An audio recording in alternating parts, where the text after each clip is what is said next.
Bonjour, bienvenue à ce nouveau webinaire de notre nouvelle série. Avant de commencer avec le Dr Oud, j'ai quelques questions d'attendance. Pour les participants qui écoutent en français, sélectionnez votre langage sur le côté en bas à gauche en cliquant sur le mot floor. Afin de permettre de pouvoir suivre le PowerPoint, cliquez sur le mot présentation qui est en haut à gauche de votre écran. N'hésitez pas à télécharger les diapositives en français et en anglais pour suivre et de cliquer sur les documents sur la droite. Nous allons laisser 5 minutes à la fin de la session pour une foire aux questions. Pour envoyer vos questions, cliquez sur Message qui est sur la barre du côté droit et Participants. Je voudrais maintenant vous présenter le Dr Debra Hodes qui va commencer sa présentation. Bonjour, merci beaucoup de me rejoindre pour ce webinaire ce jour. Comme vous pouvez le voir, je suis Debra Hodes, je suis un pédiatre communautaire à Londres et je voudrais vous parler un petit peu du MFG ainsi que de mon rôle en Angleterre et plus particulièrement à Londres où je travaille.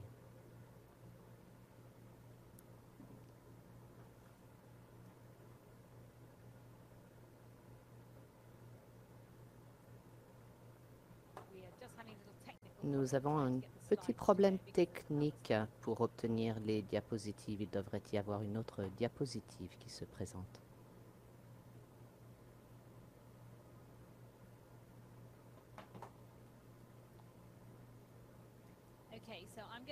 Bon, je vais vous parler un petit peu de moi-même et comment je me suis intéressée au MFG. Il y a de nombreuses années, alors que j'étais une étudiante, une très proche amie m'a présenté à ses parents qui venaient du Soudan. C'était dans les années 70 et 80 et sa mère m'a parlé du MFG et avait écrit un livre. En tant qu'étudiante en médecine, j'étais vraiment intéressée et j'ai vu mon premier cas en 2006, de nombreuses années plus tard. J'ai pensé souvent à elle ainsi que son travail et ce que voulait dire MFG pour les gens des différents pays. Je voudrais vous en parler. Nous aurons les diapositives bientôt. Je suis désolée de ce problème technique. Je voudrais vous parler de la prévalence et de mon expérience alors que je travaille à la clinique à Londres dans le domaine des MFG et dans quelle mesure nous tentons de prévenir cette MFG ainsi que la prosécution légale.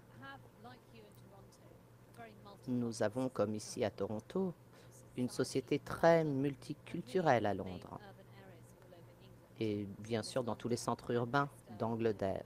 Donc c'est Londres, Manchester, Liverpool et certains d'entre vous connaissez peut-être d'autres villes en Angleterre.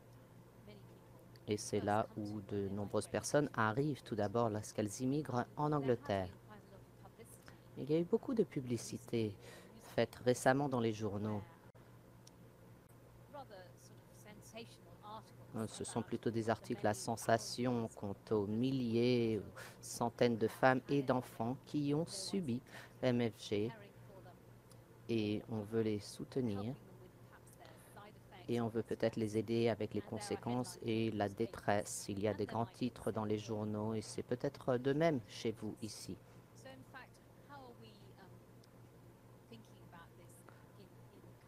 De ce fait, comment nous pensons à cette issue dans le pays? Nous avons vraiment commencé depuis que c'est devenu illégal dans les années 80. Nous avons pris différentes étapes afin de le détecter et de le prévenir. Je voudrais vous parler un petit peu de comment je perçois MFG. C'est illégal au Canada et dans de nombreux pays au monde. Pas particulièrement MFG, mais l'abus sur les enfants. Il est vraiment essentiel de penser à cette issue avec un bon point de vue. Parce que bien sûr, vous pouvez toujours dire c'est ma culture, c'est ce que je fais, mais c'est de la violence contre les enfants, envers les enfants et les femmes. On sait en fonction de la Convention des Nations Unies et la Convention relative de l'enfant, il est important pour que l'enfant se sente en sécurité.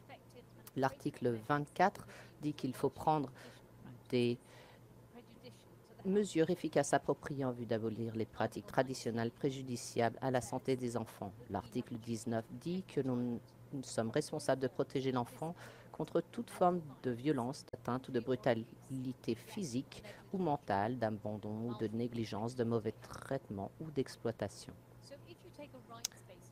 Donc, si vous avez une bonne perspective sur le coupage des femmes, ce serait le bon état d'esprit. C'est le droit de l'enfant à une forme de sécurité et afin d'éviter l'abus.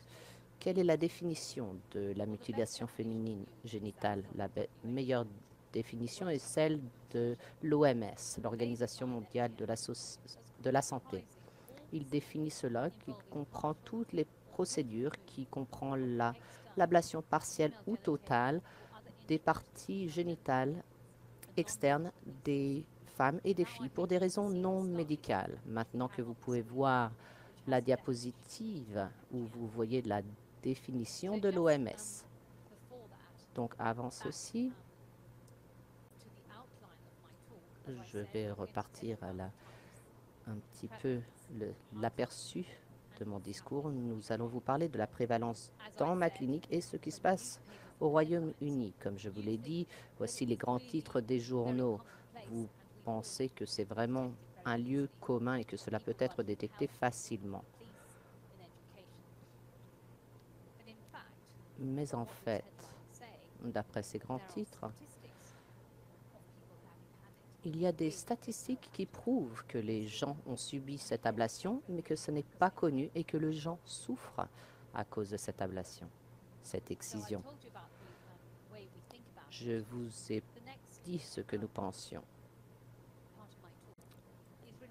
L'autre partie de mon discours, c'est de vous expliquer ce que c'est exactement, parce qu'il y a vraiment de mauvaises compréhensions par rapport aux mutilations génitales féminines ou excision, coupage. Nombre de personnes pensent que cela se passe et que la femme est complètement recousue et qu'on laisse seulement un petit trou. C'est vrai, mais c'est pour 15% de la population mondiale.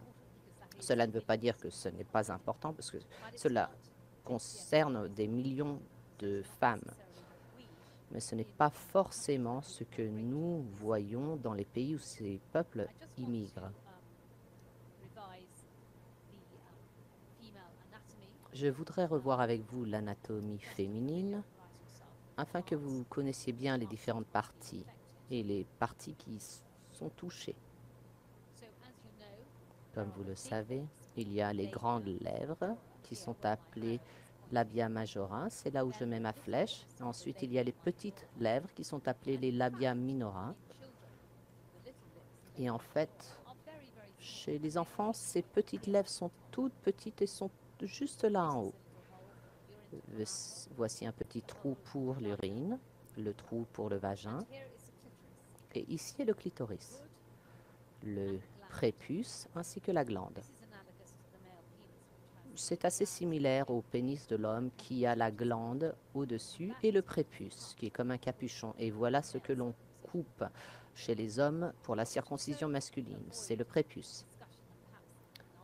Afin d'éviter une dispute au cours de la circoncision masculine et féminine qui pourrait se poursuivre pendant des heures, la façon dont je parle, c'est que la circoncision masculine est licite, alors que la mutilation génitale féminine est illégale dans nos pays.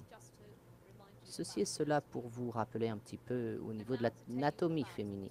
Maintenant, pour vous parler des différents types. Il y a 4 types, 1, 2, 3, 4. Vous pouvez peut-être penser que c'est étrange que je commence avec le type 4. Je commence avec celui-ci parce que c'est celui le moins difficile à subir, mais qui vous blesse de toute façon dans votre corps et au niveau de vos parties génitales. Mais c'est de toute façon, c'est un trauma. Donc, dans ce cas-là, c'est qu'il y a une petite coupure, une petite incision autour du clitoris. Et vous pouvez voir la ligne rouge ici, qui est cette coupure. Et pour de nombreux enfants, cela forme une cicatrice. Et c'est défini par l'UNICEF comme coupure, incision, mais il n'y a pas de suture ni de morceau de chair qui soit retiré. Donc quand vous voyez un enfant, vous pouvez peut-être ne rien voir, mais ce sera toujours la coupure des parties génitales féminines et c'est de toute façon illicite. Qu'en est-il pour les autres types? L'OMS a les types 1, 2, 3, 4 et 4. Le type 1 est montré ici en rouge. Dans le type 1, vous pouvez voir que le rouge est autour du clitoris et du prépuce clitoridien. Que se passe-t-il pour le type 1? C'est l'ablation partielle ou totale du clitoris. Très souvent, c'est partiel, parce que pour les gens qui connaissent bien l'anatomie, vous pouvez savoir que l'artère clitoridienne est assez proche de cet endroit et qu'une fois qu'elle est incisée, l'hémorragie peut être fatale et l'enfant peut mourir. Donc les coupeurs sont en principe très attentifs à ne pas faire un dommage à cette artère qui pourrait engendrer la mort de l'enfant. Donc ils font très attention. Le type 2 est plus envahissant, comme vous pouvez le voir sur le dessin ici. Comme dans le type 1, des morceaux de chair sont retirés, mais cela inclut également les petites lèvres, les labia minora, qui chez les enfants sont un peu plus hautes, plus proches du clitoris. Elles ne descendent pas vers le bas, vers le trou. Et quelquefois, comme il y a des saignements, il faut faire une petite suture en haut. Et vous pouvez voir dans ce cas-là une cicatrice.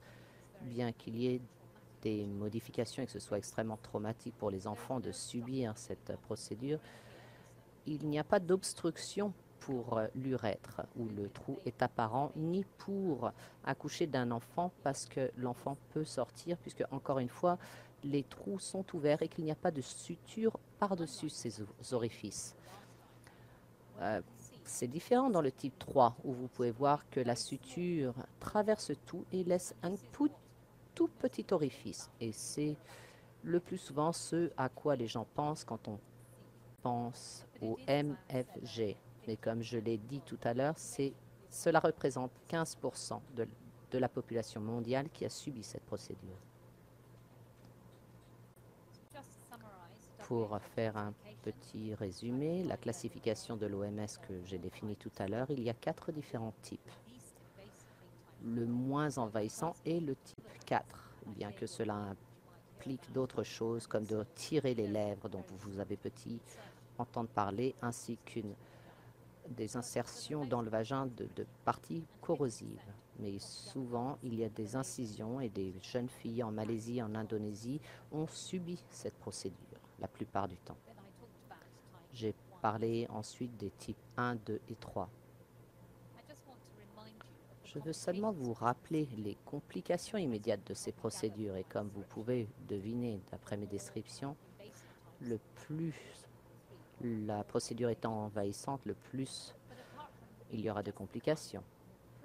Mais mis à part l'incision, les complications immédiates seront de la douleur, une hémorragie, c'est du saignement. Comme je voulais dire, cela peut être fatal. Les infections. Dans certaines cultures, la coupure et le fait de retirer des morceaux de chair, on crée la guérison en attachant les jambes de l'enfant ensemble et qu'on met d'autres choses sur la coupure pour la guérison. Mais de ce fait, ça peut créer une infection. Et si l'urine en plus passe sur cette coupure, non seulement l'enfant aura beaucoup de douleur, mais il y a un risque accru des infections. Surtout pour un bébé ou pour un enfant très jeune, c'est vraiment très difficile, même si l'enfant est tenu, maintenu. Donc il peut y avoir aussi des lésions au niveau des autres organes et autour des parties génitales. Avec la douleur et l'enflement, il peut y avoir une rétention de l'urine, c'est-à-dire que l'enfant ne va pas uriner pendant très longtemps et la vessie devient de plus en plus grosse et cela est très douloureux. Comme je l'ai dit tout à l'heure, à cause des infections ou de l'hémorragie, l'enfant peut mourir et nous ne savons pas combien d'enfants meurent à cause de ces complications du MSG dans le monde. Des complications à long terme avec ces incisions et cette coupure, il y a souvent des complications à long terme ou alors on peut avoir un kéloïde, c'est-à-dire une complication de la cicatrice. Mais pour les types 1, 2 et 3, il peut y avoir une mauvaise guérison, des abcès qui ne guérissent pas, des kystes d'inclusion, c'est-à-dire le kyste devient énorme, ainsi que des kéloïdes. Selon où les enfants ont subi cette procédure, il peut y avoir très peu de soins médicaux. Il y a des infections urinaires récidivantes, des infections transmises par le sang comme l'hépatite B, la syphilis, le VIH, parce que à cause du partage des instruments médicaux qui sont utilisés pour couper, surtout lorsque les enfants sont coupés en série. Il y a des problèmes gynécologiques, bien sûr, de douleurs, des sensations abnormales dans cet endroit du corps et des difficultés, bien sûr, à avoir un plaisir lors des relations sexuelles lorsqu'il n'y a pas de clitoris ou qu'elles aient vraiment beaucoup de douleur s'il y a une suture alors que l'orifice du vagin est tout petit. Il y a aussi plus de complications pour l'accouchement des femmes, des enfants, pardon. Psychologiquement, bien sûr, il est possible d'avoir des symptômes de TSPT, c'est-à-dire avec des flashbacks et des images de la procédure. Pendant la durée de la procédure, il peut y avoir des problèmes psychologiques directs ainsi que des problèmes physiques parce que l'enfant est maintenu. Donc tout ce que je vous ai dit n'empêche pas les gens de faire que leurs enfants subissent MFG. Voici un petit peu des croyances et des idées fausses qui sont vraiment fermement établies dans la communauté. Et c'est pour ça que cette pratique continue. Et on ne peut arrêter cette pratique sans toucher aux racines culturelles. Comme vous pouvez le voir, l'obligation sociale, l'acceptation, c'est également un rite de passage. Ça aussi concerne des mariages forcés, des mariages très tôt, ou des pratiques de jeunes filles de 12 ou 13 ans qui s'en vont dans la forêt et qui apprennent comment être de bonnes femmes, des mères, et suivre un processus de plusieurs mois. Et c'est à ce moment-là qu'elles subissent aussi cette mutilation génitale.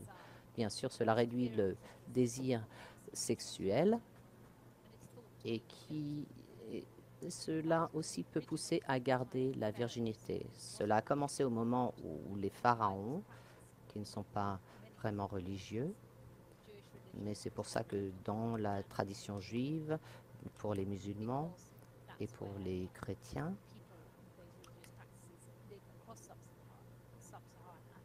cela n'a pas commencé parce qu'ils vivent dans le Sahara, mais cela a été utilisé pour que les pharaons conservent leurs esclaves vierges alors qu'ils faisaient une suture des grandes lèvres. D'autres croyances comprennent que cela rend la fille prête à être mariée. C'est un rite de passage, comme je l'ai dit tout à l'heure. On pense que cela purifie le corps et que c'est de façon esthétique plaisant. De nombreuses personnes disent qu'ils ne veulent pas avoir ces trucs qui pendent, que c'est vraiment moche.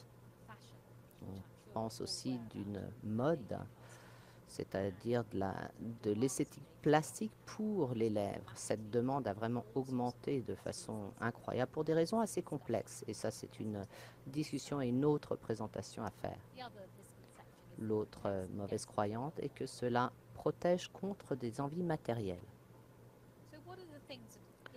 Donc, quelles sont les différentes influences qui poussent les hommes et les femmes, les familles,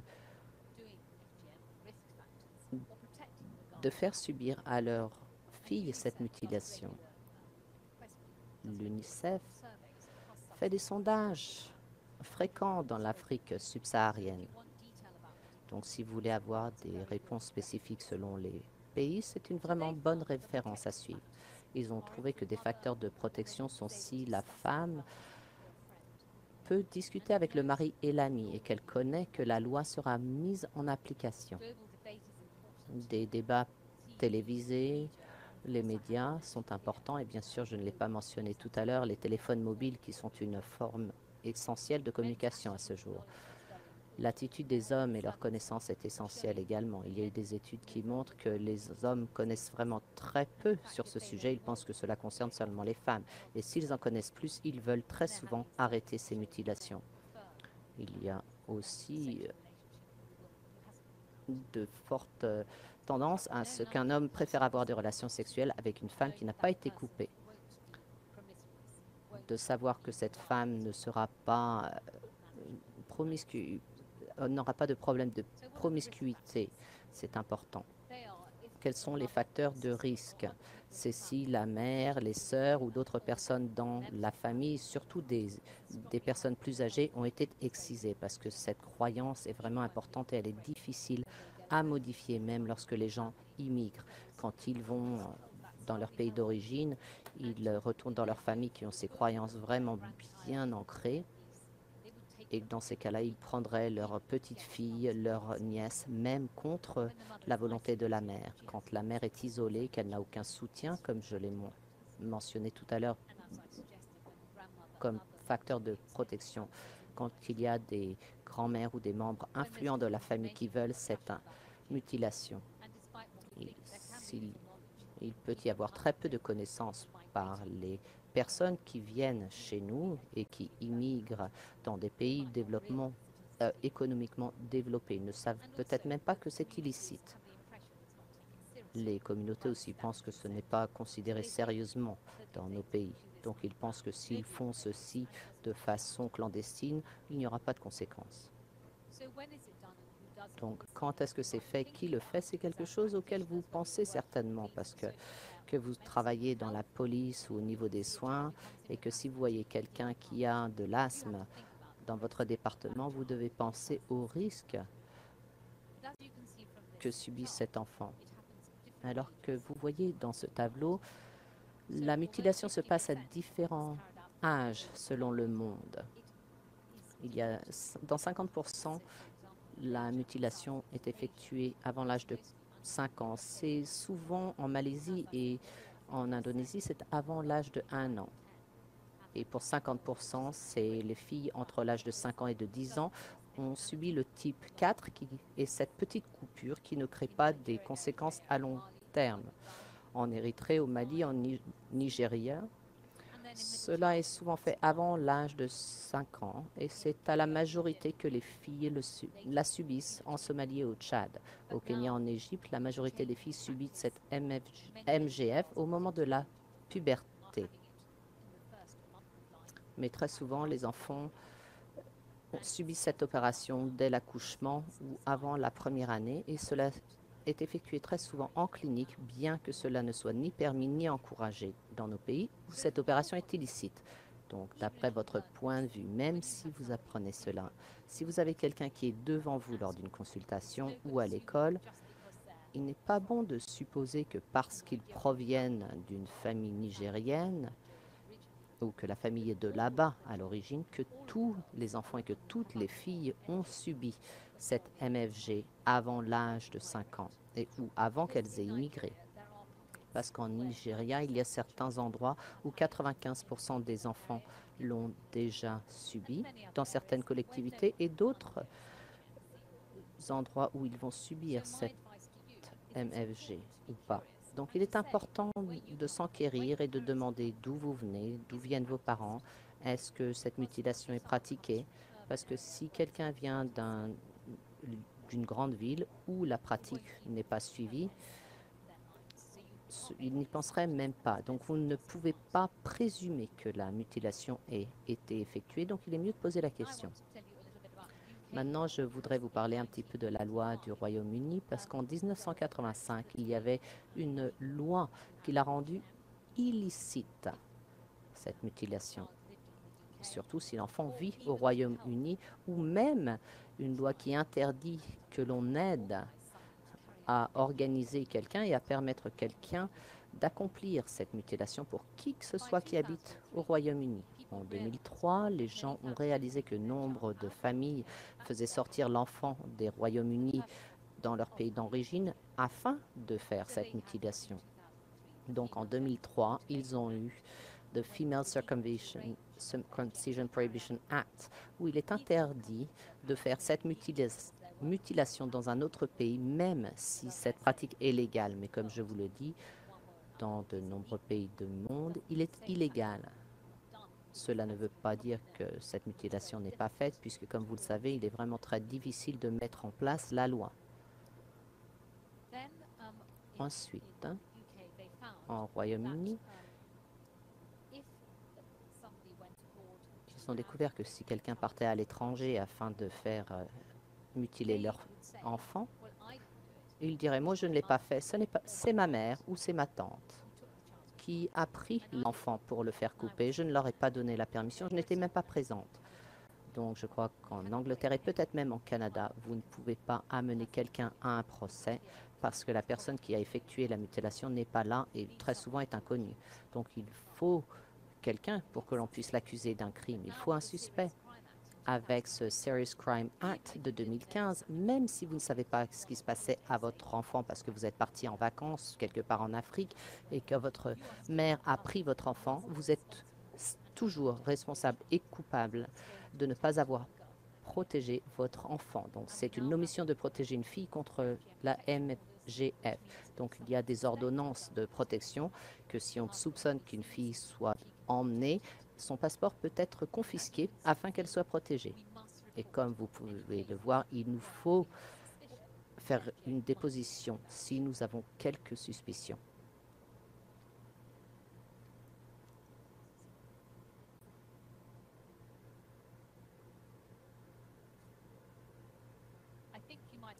Je pense que vous voyez une diapositive qui vous parle un petit peu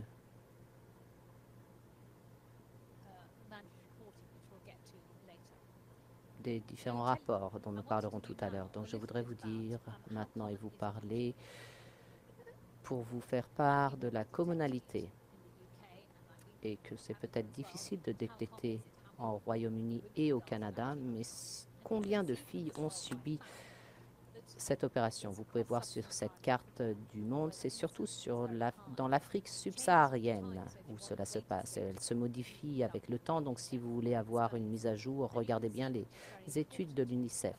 Vous pouvez voir que c'est vraiment important dans le sud-est asiatique où c'est vraiment très très commun et où ils font cette circoncision qui est classée comme type 4 par l'OMS. En Angleterre et dans le Pays de Galles, vous pouvez voir que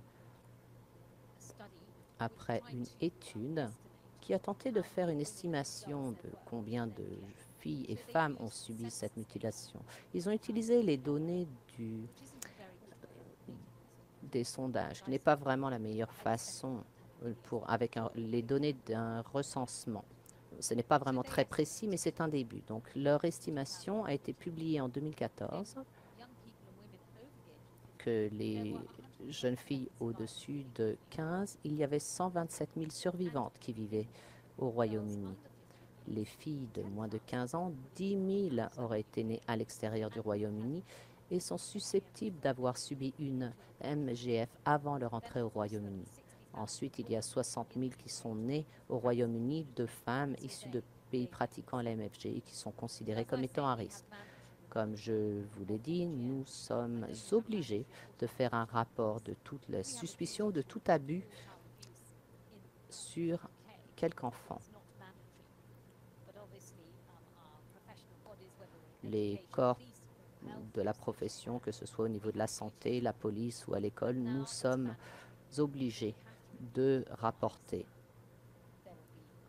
Sinon, il pourrait y avoir des conséquences vraiment importantes contre les professionnels. Cependant, il n'y a pas eu de cas, on ne sait pas ce qui se passerait si les gens ne rapportent pas. Mais les gens sont au courant que s'ils ont quelques suspicions, il faut faire un rapport. Donc, si une fille dit qu'elle a été circoncise, ou il y a peut-être d'autres expressions comme le suna, qui est le mot pour la circoncision dans l'Afrique de l'Est, si elles le disent à leur professeur, le professeur doit reporter à la police. Si vous voyez d'autres signes, par exemple, si vous êtes un médecin ou une infirmière aux soins d'urgence et que vous devez cathéteriser une fille et que vous pensez que leur anatomie est anormale, ce sera un signe où vous pouvez soupçonner la mutilation. Cela aussi comprend les tatouages et les perçages génitaux qui n'ont pas de raison médicale. Donc, avec ces rapports, combien de cas avons-nous découvert de femmes qui ont subi cette MGF? Vous pouvez voir ici qu'il y avait 5391 cas signalés. Et cela a été mal utilisé dans les journées parce que ce ne sont pas des cas récents pour le Royaume-Uni ou le Pays de Galles. Il y a des femmes qui arrivent dans le pays qui ont subi cette mutilation auparavant. Comme vous voyez, 87% des cas visaient des femmes enceintes puisque toutes les sages-femmes doivent demander à chaque femme si elles ont subi cette excision. 139 des cas avaient moins de 18 ans. 57% des cas ont été observés au Royaume-Uni. Et comme je vous l'ai dit, ce serait illégal. Les données étaient disponibles seulement pour 50 de ces cas qui visaient tous des perçages génitaux. Et vous diriez, qu'est-ce qu'on dirait des 7e autres cas? Et nous l'ignorons parce qu'il n'y a pas d'informations. Cela pourrait être l'excision comme cela pourrait être des perçages. Maintenant, on fait une étude et on demande à tous les pédiatres. Nous avons une carte routine qui est électronique et qui est envoyée à tous les pédiatres où ils doivent nous dire et nous parler des maladies rares. Il y en a tous les ans, 5 ou 6 qui sont sur cette liste. Donc ces pédiatres sont vraiment bons pour nous faire passer l'information. En 2015 et 2017, j'ai demandé à ce que l'excision soit mise sur cette liste et vous avez vu que 138 enfants ont été mentionnés comme ayant subi cette excision. On n'a pas terminé avec ces données, mais les enfants souvent ont subi cette mutilation avant de venir au Royaume-Uni. Donc vous voyez que cela se passe et qu'il y a même des cas légaux, qui sont peu de cas, et ce n'est pas l'impression que l'on a par les médias. Et pourquoi cela? Je vous en parlerai tout à l'heure. Maintenant, je voudrais vous parler un petit peu de notre expérience à la clinique pour enfants à Londres. À cause des modifications au niveau de la loi et puisqu'il y avait plus de gens qui divulguaient leurs problèmes et qui avaient des préoccupations quant au fait que leur enfant avait subi cette opération ou pas, nous avons commencé un service plus spécifiquement pour les enfants et les jeunes personnes. Donc en 2014, moi-même et Sarah Crichton, que vous voyez ici à côté de moi avec les lunettes, nous avons ouvert une clinique avec certains collègues, des thérapeute pour les enfants, une infirmière clinicienne spécialisée, où l'on pouvait voir des enfants si l'on suspectait ou si un enfant avait dit qu'il avait subi la MFG. Donc, que se passe-t-il ensuite? Les enfants nous sont référés parce qu'ils l'ont dit peut-être à leur professeur ou parce que l'assistante sociale a été appelée à cause d'autres mauvais traitements sur l'enfant. Peut-être que quelqu'un sait qu'ils vont aller à l'étranger, qu'ils vont demander des vaccins à l'infirmière et alors que la mère a déjà été excisée et que le médecin traitant le sait, l'enfant de ce fait est à risque. Dans ce cas-là, on va faire un rapport à la police et les assistantes sociales qui vont rendre visite à la famille et vont ensuite considérer de nous envoyer l'enfant. Donc, quand ils viennent à l'hôpital pour intégrer notre clinique, ils vont rencontrer le spécialiste par le jeu qui va aider l'enfant avant le rendez-vous. Donc, avant de venir, tous les patients et les professionnels ont reçu une brochure qui leur explique ce qui se passe à la clinique, parce que de toute évidence, les gens sont nerveux de subir ce genre d'examen. Ils pensent que c'est douloureux, ils pensent que l'on va mettre des choses à l'intérieur d'eux et que l'on va interférer avec la virginité de l'enfant, et ce qui serait traumatique. Ce n'est pas le cas parce que c'est un examen vraiment très rapide et on regarde vraiment rapidement pour voir si l'enfant a subi cette MFG ou pas. Donc au début, on rencontre l'assistante sociale, la police est rarement présente, on veut avoir un petit peu un contexte de la famille. C'est une évaluation holistique de l'enfant. Nous voulons savoir tout sur l'enfant et sur son environnement, pas seulement sur la mutilation. Pendant ce temps, l'enfant est avec notre spécialiste du jeu. Et nous parlons ensuite aux parents ou à à la personne qui prend soin de l'enfant lors de la consultation et on partage avec eux ce dont ils se font du souci. Et vous verrez selon les statistiques que très souvent, les enfants n'ont pas subi cette mutilation, mais qu'il y a seulement des soupçons et qu'on veut examiner cet enfant afin de soutenir l'enfant.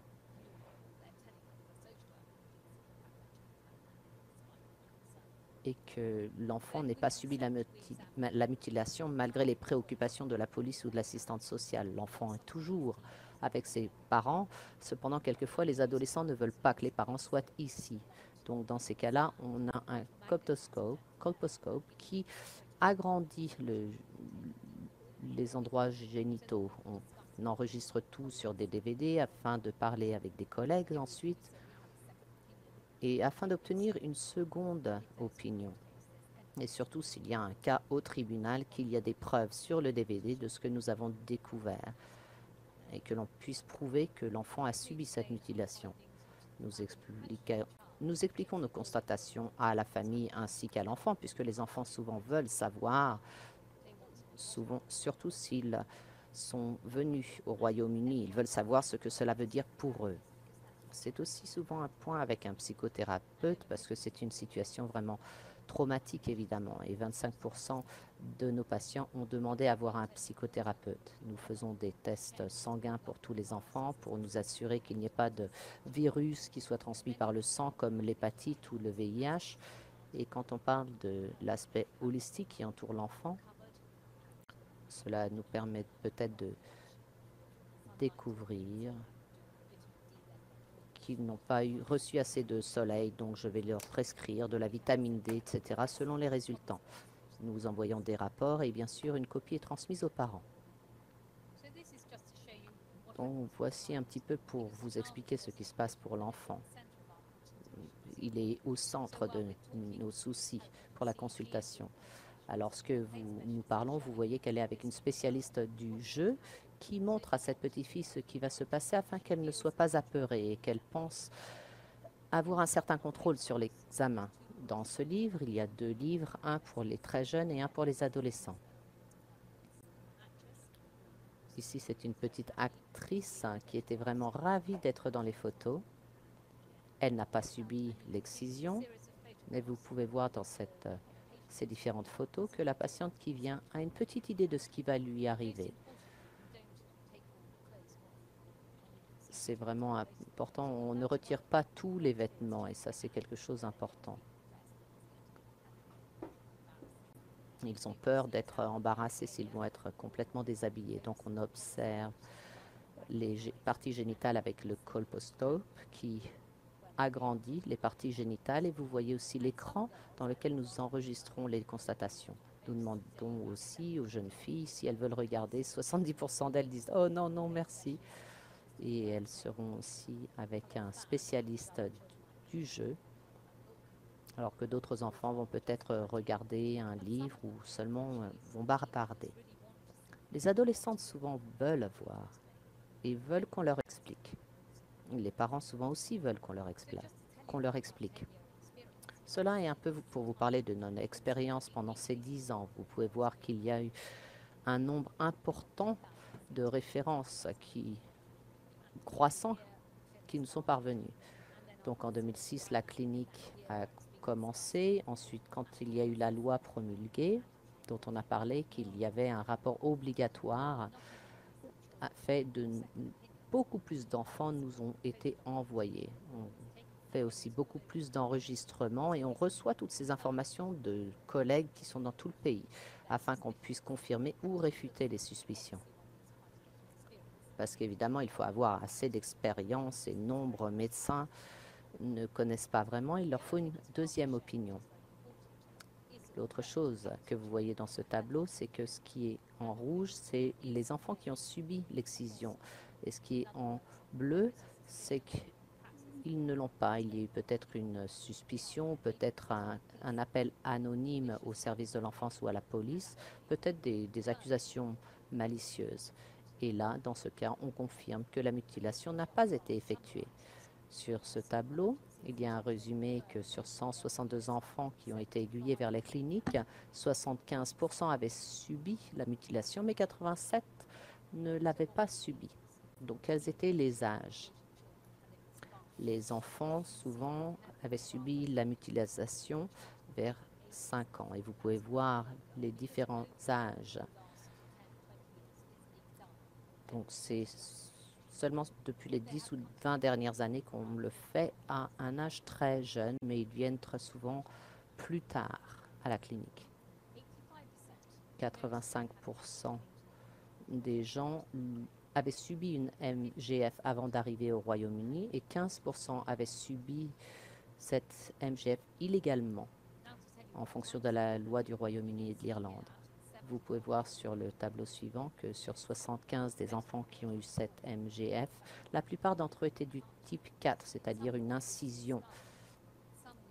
Pour certains, on pouvait voir une cicatrice, mais sur d'autres, on ne pouvait pas voir. Donc, c'est reposé sur l'histoire de la mère qui souvent venait du sud-est asiatique, ou qu'elles appellent ça circoncision, qui est une pratique religieuse d'après elles et leurs croyances. Mais comme vous pouvez le voir sur ces diapos, ce n'est pas ni dans le Coran, ni une pratique religieuse, ni musulmane. Mais c'est seulement une croyance des gens qui pensent qu'ils doivent le faire. Et certains imams prêchent encore pour cela, alors qu'au Royaume-Uni, c'est bien évidemment interdit. Maintenant, je voudrais vous parler de certains cas afin d'illustrer ce dont je parle, pour que vous le compreniez bien. Le premier cas est une Malaisienne de 30 ans qui est résidente permanente du Royaume-Uni et qui a parlé avec sa sage-femme.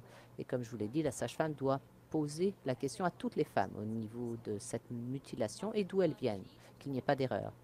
La mère a confirmé que sa fille et sa petite-fille de 4 ans avaient subi une circoncision. Donc, la petite fille de 4 ans a été vue à la clinique. Est-ce qu'elle a subi une mutilation? De quel type? Est-ce qu'elle a contracté une hépatite en résultante? Au résultat, elle avait une anatomie normale. C'était un type 4. C'est ce que la mère nous a dit.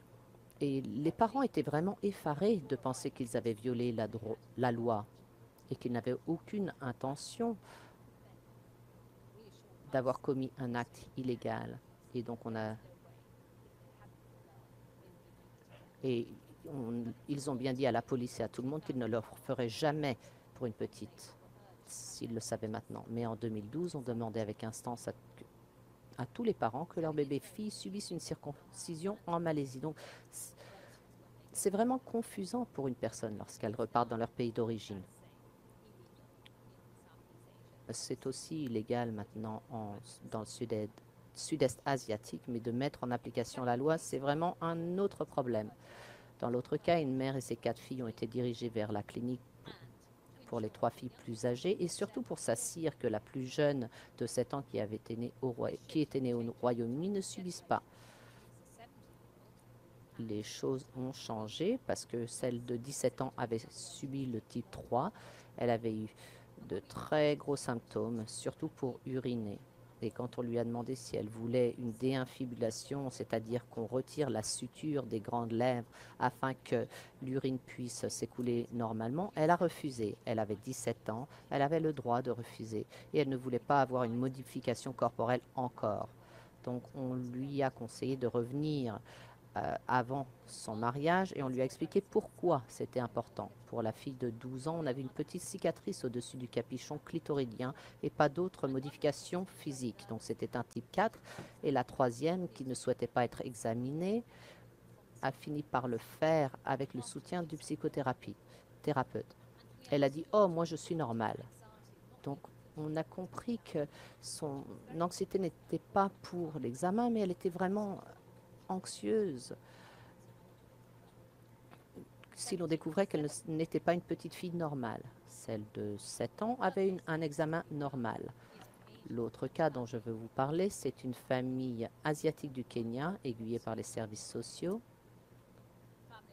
Vous devez savoir qu'il y a de nombreuses familles de Mumbai qui est en Inde, sont allées au Kenya pour travailler, qu'ensuite elles ont immigré en Angleterre et qu'il y avait des membres anonymes du public et qui se faisaient du souci quant aux mutilations potentielles des filles. Donc il y a une enquête, mais quand on leur a posé les questions, comme je vous ai vraiment conseillé de poser la question au début de mon discours, on leur a demandé dans votre collectivité, est-ce que vous faites subir cette excision aux femmes?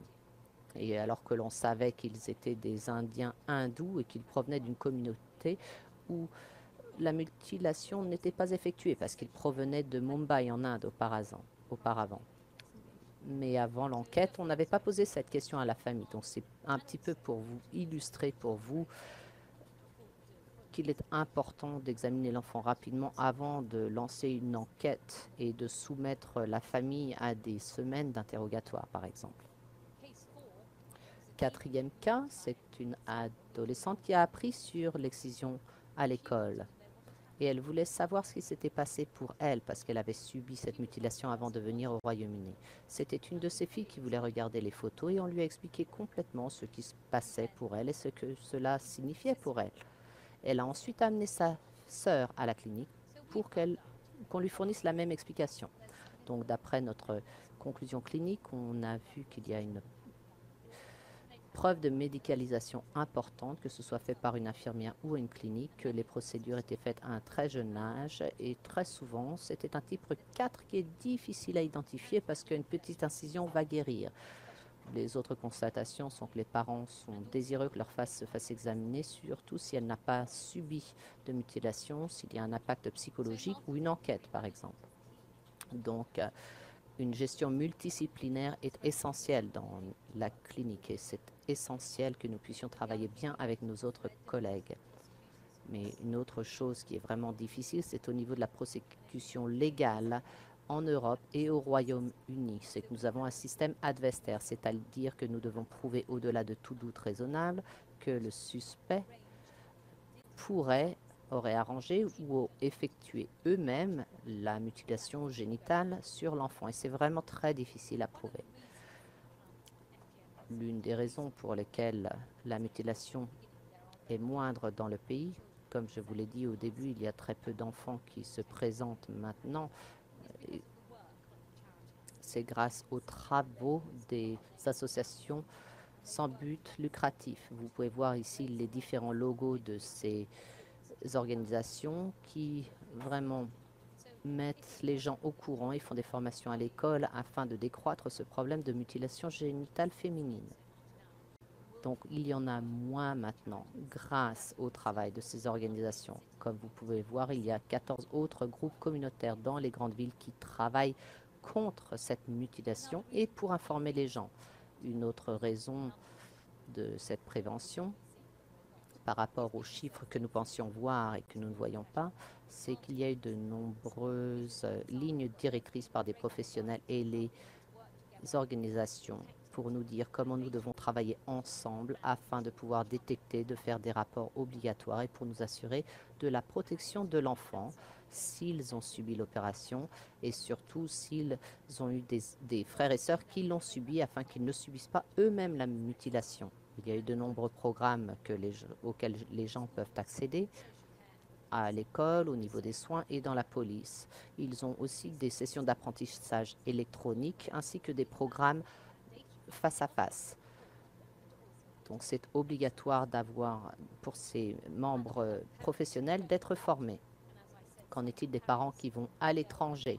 Comme je vous l'ai dit, ça peut être un des parents qui prennent l'enfant. Donc dans ce cas-là, comment est-ce qu'ils peuvent expliquer à leur mère et à la grand-mère qui est convaincue que c'est la meilleure des choses à faire pour l'enfant parce qu'elle pense que si on ne fait pas subir cette opération à la jeune fille, elle sera complètement folle, promiscue, coucher avec tout le monde et qu'elle ne sera pas prête à se marier. Donc comme vous pouvez voir, il y a des informations en plusieurs langages et on peut donner ces petits livrets aux familles si on pense qu'il y a un risque. De toute évidence, si le risque est élevé, il ne faut pas laisser l'enfant partir.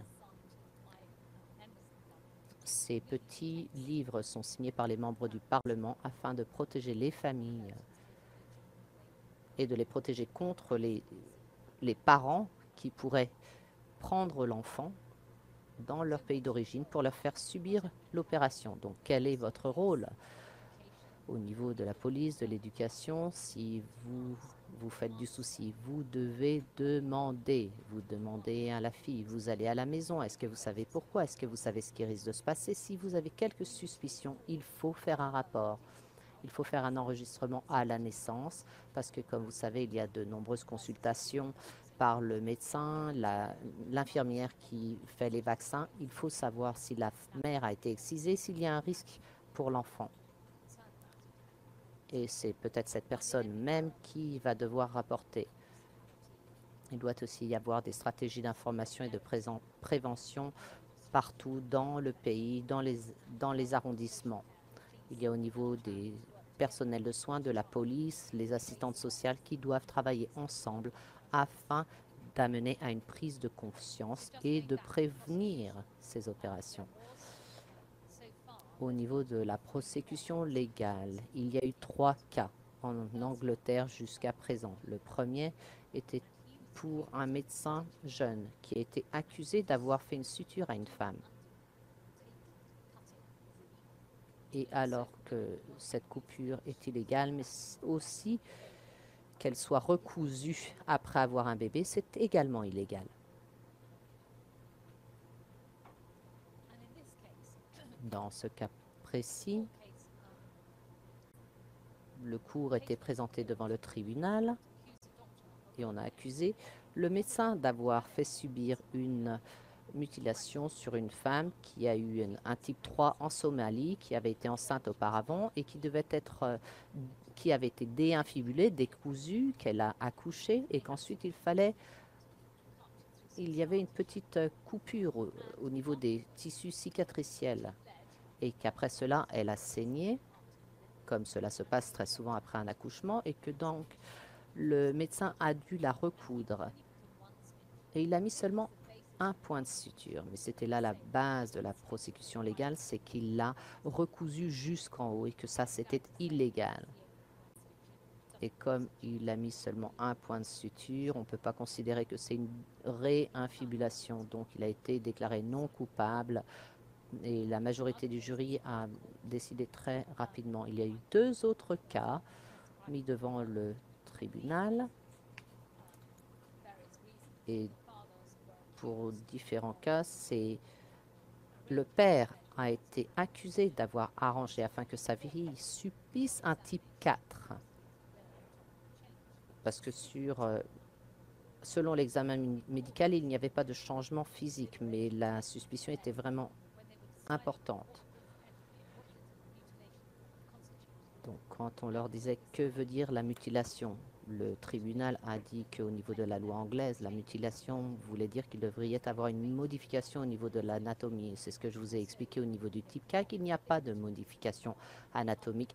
Donc, il ne pouvait de ce fait accuser le père selon la loi sur les mutilations. Donc, malheureusement, nous n'avons pas eu encore un cas légal parce que les poursuites légales disent qu'on doit respecter la loi de prendre ces poursuites au sérieux afin que les familles ne poussent pas à ce que leurs enfants subissent une mutilation. Donc, en résumé, j'espère que j'ai pu vous expliquer un petit peu les contextes et les types, la prévalence dans le monde et au Royaume-Uni, l'expérience à la clinique pour les enfants, ainsi que les préventions et les poursuites judiciaires au Royaume-Uni.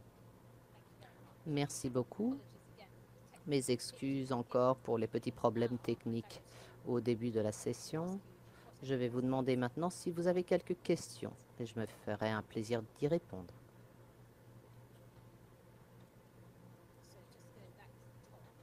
Donc, on va revenir vers le haut. Une question. Est-ce qu'on doit faire un examen médical pour des raisons légales ou pour nous assurer de la bonne survie de la personne? Je pense que les 2 raisons sont valables et c'est essentiel. De mon point de vue en tant que pédiatre, il est essentiel que l'enfant soit sain, qu'il soit en sécurité par rapport aux maladies. Et évidemment, lorsque je vois un patient, on pensera à tous les différents aspects de la santé et du bien-être au niveau physique et émotionnel. Donc, c'est essentiel de donner du soutien pour des raisons légales. C'est la 2e raison simultanée pour laquelle on doit voir une fille et constater si elle a subi la mutilation et quel type. Donc, ce serait dans des buts légaux. Donc vous avez raison.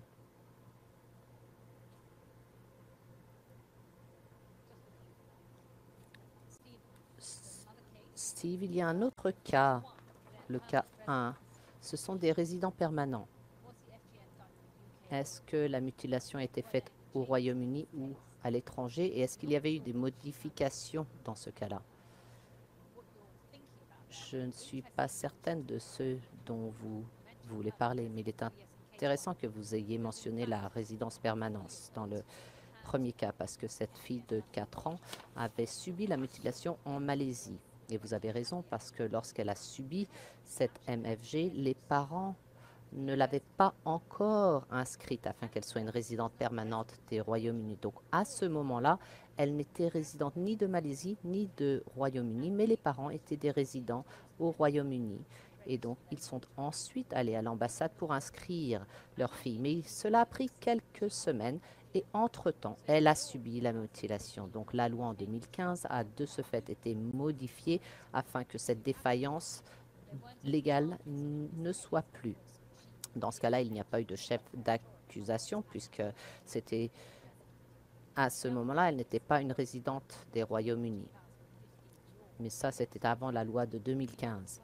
Donc, dans ce cas-là, on ne pouvait poursuivre les parents en justice parce qu'à ce moment-là, il aurait fallu poursuivre en justice la personne qui a effectué l'opération ou la personne qui a arrangé l'opération. On va voir s'il y a d'autres questions.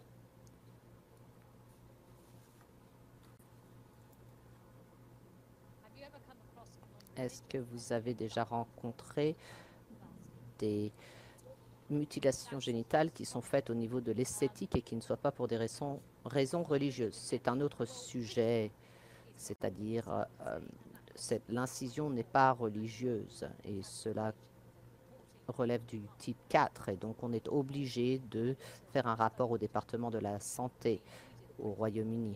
Et dans notre étude, nous avons inclus ce type 4 qui n'est pas religieux. Au niveau d'une opération esthétique, qu'est-ce que vous voulez dire au niveau d'une opération esthétique des petites lèvres?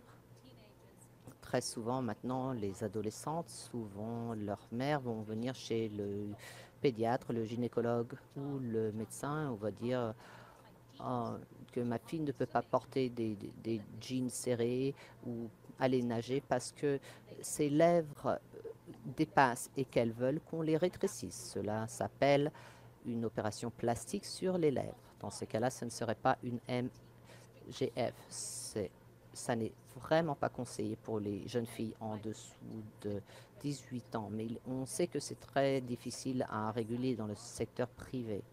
Donc on sait qu'il y a certains enfants en deçà de l'âge de 18 ans qui ont subi cette pratique esthétique. Et nous savons que c'est une grave erreur.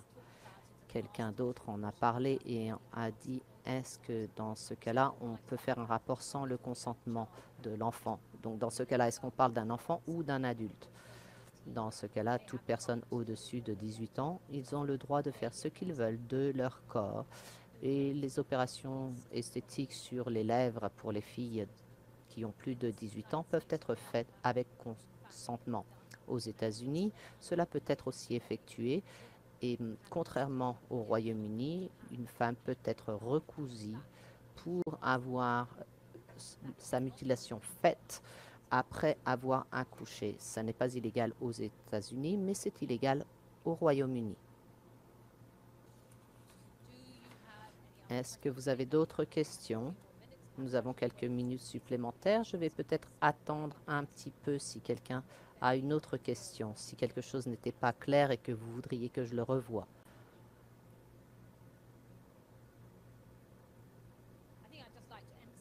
Je voudrais insister que si vous travaillez dans quelques domaines, il est vraiment essentiel que vous ayez assez confiance de poser la question aux gens. Et surtout les femmes qui ont subi cette mutilation, cela ne les gêne pas. Si vous dites, ça ne vous embête pas si je vous pose une question féminine, personnelle, pardon, ou selon votre famille. Vous leur posez seulement une question sur eux-mêmes.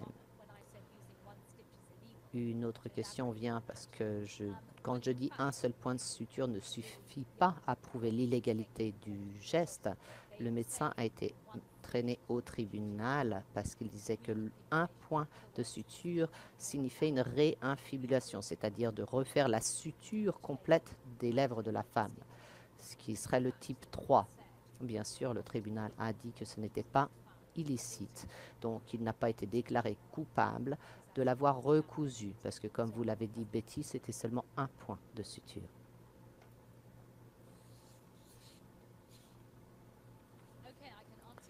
Je vais répondre à une dernière question très rapidement. Quand une enfant, par exemple, veut protéger ses parents des répercussions légales, nous avons 13 des jeunes filles qui ne voulaient pas être examinées.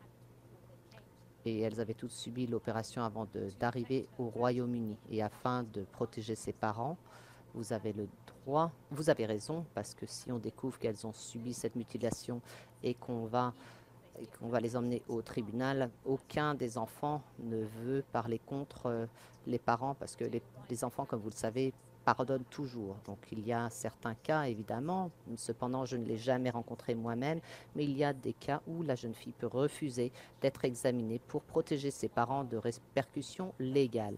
Mais je pense que cela peut arriver dans le futur à cause de cette loi de 2015. Merci beaucoup pour ces questions vraiment très intéressantes et je vous souhaite bonne chance pour le futur avec des cas tels que celui-ci. Merci.